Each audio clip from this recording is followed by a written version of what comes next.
सो या hi guys, welcome and welcome back to my channel once again. So मैंने teeth brush कर लिया है, फेस वॉश भी कर लिया है। अच्छा बात है, पीछे मेरी बहनें सो रही हैं एंड सुबह सुबह मैंने इतनी सारी लाइट्स खोली हुई हैं। सो या एनीवे, तो अभी मुझे जाना है यूनिवर्सिटी, तो उसके लिए थोड़ा सा मेकअप शेकअप करना पड़ेगा। लेकिन मेकअप मैं ज़्यादा नहीं करूँगी, थोड़ा सा करूँगी बिकॉज क्योंकि अभी मेरी क्लास नहीं है। सबसे पहले हम यूनिवर्सिटी जाएंगे और यूनिवर्सिटी के जिम जाएंगे। सही है। Yes, your girl is doing gym. Gym जाने के बाद हमारी 2 क्लासेस हैं बैक टू बैक, सो वो लेंगे एंड या सो सबसे पहले मैं कर लेती हूँ यहाँ पे अपना makeup. So yes, here is my outfit of the day.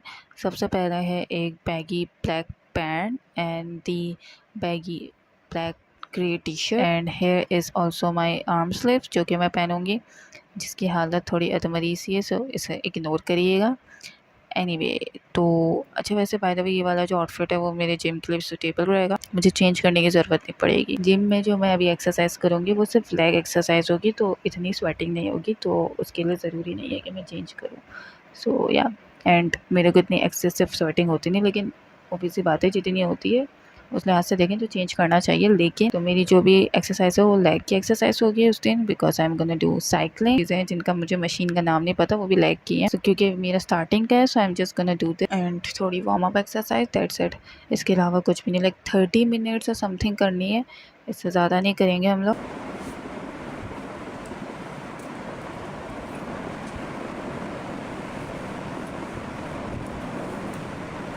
So yes, मैंने जो है अपना ड्रेस प्रेस कर लिया है एंड जो अब मैं हूँ पहले लगाऊंगी लिपस्टिक, क्योंकि मैंने मॉइस्चराइज़र लगा लिया है। ज़्यादा मेकअप नहीं करना है, मेकअप करना ही नहीं है बिकॉज अभी हमें जिम जाना है। जिम के बाद देखेंगे कि क्या करना है। एनीवे, यहाँ पे मैं लगा लूँ लिपस्टिक, इसके बाद मैं जाऊँगी अपना आउटफिट चेंज करने, क्योंकि मुझे लग रहा है मुझे बहुत देर हो रही है। सो इसके बाद का मैं कुछ नहीं दिखा सकती।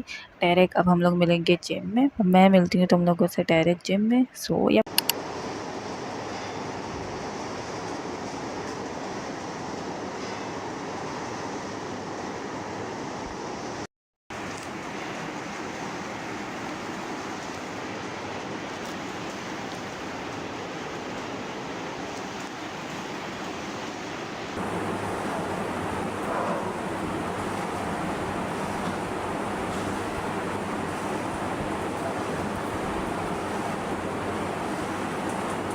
जिम मैंने कर लिया था एंड इससे पहले जो है मैंने ली थी लीनियर की क्लास, जिसमें मेरा क्विज था जिसको मैं रिकॉर्ड नहीं कर सकती थी, ऑब्वियस सी बात है। दैन अब जो है हमारी है कूल की लैब। ये एक वाहिद ऐसी लैब है जो कि मुझे अपने पूरे सेमेस्टर में कभी समझ नहीं आई। इवन इससे पहले की जितनी लैब्स थी वो इतने प्रो तरीके से मैंने की थी, लेकिन ये एक वाहिद लैब है जो कि मेरे सर से गुजरती है। इवन नॉट मी, पूरी की पूरी क्लास ही एकदम डम रहती है इस क्लास के अंदर। एक्चुअली ये मेरी कोल की लैब है। The COAL means computer organisational and assembly language. So yes, हम यहाँ पे असेंबली लैंग्वेज पढ़ रहे होते हैं। आई एम नॉट सेइंग कि इम्पोर्टेंट नहीं है या कुछ नहीं है, आई एम जस्ट सेइंग कि यूजलेस है काइंड ऑफ। लेकिन ऑब्वियस बात है in terms of history and all that stuff हमें पढ़नी पड़ेगी।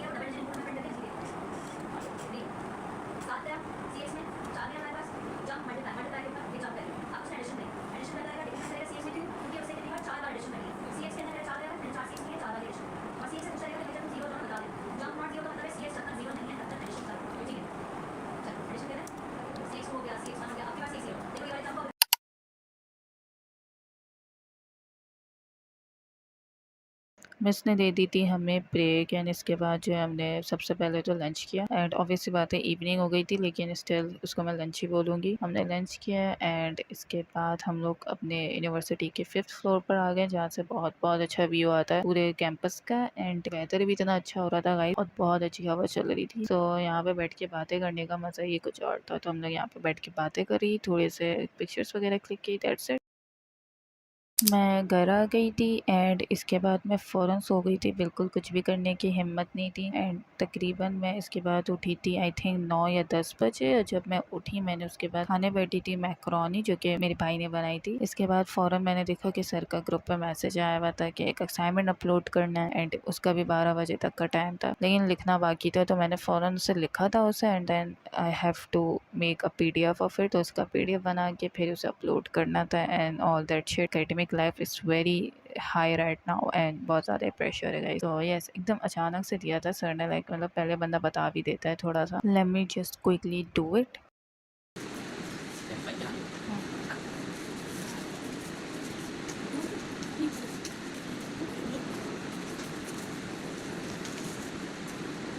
सो यस एवरीवन, मैंने सोचा कि आप लोग को दिखा दूं कि पीडीएफ कैसे बनता है। इस तरीके से पीडीएफ बनता है, एंड इसके लिए जो मैं एप्लीकेशन इस्तेमाल करती हूँ वो है कैम स्कैनर, जो कि बहुत बहुत अच्छी ऐप है। इसके अंदर पीडीएफ भी बन जाता है एंड स्कैनिंग भी हो जाती है, और भी बहुत सारे टूल्स हैं जो कि मैंने अभी तक इस्तेमाल तो नहीं की, लेकिन बहुत अच्छी ऐप है ये। अच्छा, यहाँ पे मेरा ओडो में असाइनमेंट अपलोड हो चुका था। तो यस, मैंने अपना असाइनमेंट जो है अपलोड कर लिया था ओडो में, and now it's time to do a little study session. अच्छा, ये है मेरे नोट्स जो कि है जावा के। जावा एक्चुअली मैं बता दूं अगर किसी को नहीं पता तो, जावा एक प्रोग्रामिंग लैंग्वेज है in terms of coding and computer science के अंदर। अभी जो है मैंने जावा में खुद पढ़ रही हूँ, मैं अपने यूनिवर्सिटी के कोर्स में मैंने जावा अभी नहीं ली है। मैं काफ़ी लेट हो गई, मैंने अभी तक ये वाला कोर्स लिया ही नहीं है, बिकॉज इस कोर्स को लेने के लिए हमें सबसे पहले पढ़नी पड़ेगी पीएफ। पीएफ के बाद मेरे बाकी ये कोर्स जो होंगे वो ओपन होंगे, तो मैंने ये अभी तक पढ़ी नहीं है। सो मुझे काइंड ऑफ ऐसा लग रहा था कि मैं थोड़ा पीछे हूँ, जैसे मैंने सोचा क्यों ना मैं खुद ही से पढ़ लूँ। तो अब मैं जो हूँ वो यूट्यूब से पढ़ रही हूँ। एंड सबसे पहली बात तो ये, जब मैंने पहली दफ़ा इन्वायरमेंट को डाउनलोड किया था सॉफ्टवेयर को, तो इतने मुझे मसले हुए थे, लाइक मेरा कोड रन ही नहीं हो रहा था, बिला वजह का वो एरर दिखा रहा था। एंड मैंने काफ़ी चीज़ें फिगर आउट की and terminal and all that stuff, पता नहीं क्या क्या सेटिंग्स में खोलना पड़ा था। तो उसके बाद जाके मेरा ये विजुअल स्टूडियो कोड सेटअप हुआ था, एंड ये सारी चीज़ें मैंने खुद की थी। Like I am literally proud of my self, I don't know why ये सब मैंने किया है। एंड अगर आप कोडिंग कर रहे हो या फिर सीएस या सॉफ्टवेयर की स्टूडेंट हो एंड अभी आप कोडिंग सीख रहे हो, जैसे कि मैं भी बिल्कुल फ्रेशर हूँ, मैं पहली दफ़ा ये सब कर रही हूँ, तो ऐसा होता है कि हमें कुछ टॉपिक सच में समझ नहीं आते। फॉर एग्जाम्पल मैं अपनी बात करूँ तो मुझे डेटा टाइप पता चल गए, वेरिएबल्स क्या होते हैं और भी बहुत सारी चीज़ें हैं वो, लेकिन जब मैं लूप्स में आई वो वाला जो टॉपिक है वो इतना डिफिकल्ट लग रहा था मुझे, काइंड ऑफ ज़्यादा नहीं लेकिन थोड़ा बहुत डिफिकल्ट लग रहा था प्रीवियस टॉपिक से। एनीवे गाइस, अगर ऐसा कुछ है और आपको कोई चीज़ मुश्किल लग रही है तो इट्स टोटली ओके, क्योंकि हर चीज़ आप पहले से फिगर आउट नहीं कर सकते, आपको सीखना है। अगर आपको एक दफ़ा नहीं आ रहा 10 दफ़ा सीखो, it's totally okay. I don't know why लोग ये क्यों समझते हैं कि हर चीज़ उन्हें पहली दफ़ा में ही आ जानी चाहिए। नहीं यार, हर चीज़ आपको पहली दफ़ा में नहीं आ सकती। कोई चीज़ें ऐसी होती हैं जिन्हें आपको 10 दफ़ा सीखना होता है, 10 दफ़ा सीखने के बाद भी आप उसमें फंसते हो। तो कोडिंग को और इन सब चीज़ों को भी ऐसे ही लिया करो, थोड़ा अपने दिमाग को हल्का रखा करो। बाय द वे, जब मेरे सामने भी वो एरर आ रहा था ना अचानक से, क्योंकि सेटिंग्स कुछ खराब हो गई थी विजुअल स्टूडियो की, तो वो सेटअप करना था सही से, क्योंकि मैंने नहीं किया था और बंदी ने एक्चुअली वीडियो में बताया भी नहीं था। लेकिन फिर मैंने पूरे 3 दिन लगे थे मुझे उसको फिगर आउट करने में। मैं काइंड ऑफ परेशान हो गई थी, बिल्कुल काइंड ऑफ मुझे रोना आ रहा था, लेकिन मैंने कुछ गलती तो नहीं कर दी है, क्या डाउनलोड कर दिया है, इस तरह की चीज़ें। लेकिन स्टिल मैंने वो पूरा फिगर आउट किया एंड फाइनली मेरा वो जो हेलो वाला है ना, हेलो वर्ल्ड वाला, फाइनली मेरा कोड चल गया एंड मुझे इतनी खुश हुई थी। सबसे पहले यूट्यूब से समझने के बाद एंड उसका पूरा नोट्स बनाने के बाद मैंने यहाँ पे एक प्रॉपर कोड लिखा है जो कि यूट्यूब वीडियो में बताया गया था। एंड इसके बाद मैंने वो पहले अपनी नोटबुक में लिखा है, इसके बाद मैंने उसे यहाँ पे लिखा है। इसके बाद जो है अब हम इसे रन करने की कोशिश करेंगे। तो लेट्स सी, सबसे पहले हम इसे रन करते हैं। एनीवे, अभी अब मैंने यहाँ पे कोड को रन किया एंड यहाँ पे मैंने एक इनपुट दिया। तो जब मैं इनपुट दिया है, उस इनपुट को देने के बाद यहाँ पे आ गया सलाम लिखा हुआ, जो कि मेरे कोड में था कि ये मेरा, मैं अगर ये यूज़र ये इनपुट देगा तो ये काम हो जाना चाहिए, तो वो चीज़ हो गई। एंड इसी तरह अगर मैं यहाँ पे दूसरा इनपुट दूँगी कोड को रन करने के बाद, कोड को रन किया, अब मैं यहाँ पे दोबारा एक और इनपुट दूँगी जो कि आई थिंक कौन सा नंबर है मुझे क्लियरली दिख नहीं रहा है फ़िलहाल, लेकिन ये नंबर जो है कोड में मेरे लिखे हुए हैं। अगर मैं वो इनपुट डालूँगी, ठीक है, तो वहाँ पे मुझे लिखा हुआ आएगा hello. So yes, you guys can see कि मैंने इनपुट डाला एंड इसके बाद आउटपुट जो प्रिंट हुआ है वो हेलो आ गया यहाँ पे। अब इसी तरीके से अब मैं दोबारा इसको कट करेंगे एंड इसके बाद दोबारा इसे रन करेंगे।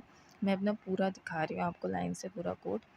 सो रन करके अब यहाँ पे मैं एक दोबारा नंबर डालूँगी जो कि आई थिंक 3 था। यस, 3 इनपुट डाला तो आउटपुट हमारे पास आएगा बॉन्जूर लिखा हुआ। It is actually a French greeting word and बड़ी सेटिस्फेक्शन फ़ील होती है जब कोड रन हो जाता है। लाइक जो लोग नॉन आईटी बैकग्राउंड से ना, उन्हें मैं कैसे समझाऊँ किस टाइप की सेटिस्फेक्शन होती है। सो स्टडी सेशन कंप्लीट हो गया था, तो उसके बाद मैंने पिज़्ज़ा ऑर्डर किया था, लेकिन उसमें से एक स्लाइस मैंने अपने भाई को दे दी थी एंड इसके बाद मुझे याद आया यार मैं तो आज जिम गई थी, तो ये पूरा का पूरा मुझे अपने भाई को देना पड़ेगा। यहाँ पे मैं बाय द वे देख रही हूँ ये वाला ड्रामा जिसका नाम था कि इट्स एक्चुअली अ के ड्रामा जिसका नाम था when life gives you tangerine. And यार मैं क्या बताऊँ कि इतना अच्छा ड्रामा है, कोई एक एपिसोड इसमें ऐसा नहीं था जिसमें मैं रोई नहीं हूँ। सॉरी टू से, लेकिन मैं कुत्ते की तरह रोई थी गाइस। सो अगर आप लोगों को ये व्लॉग पसंद आया है so kindly consider to subscribe in my channel and also like the video as well. So thank you so much guys, I love you all,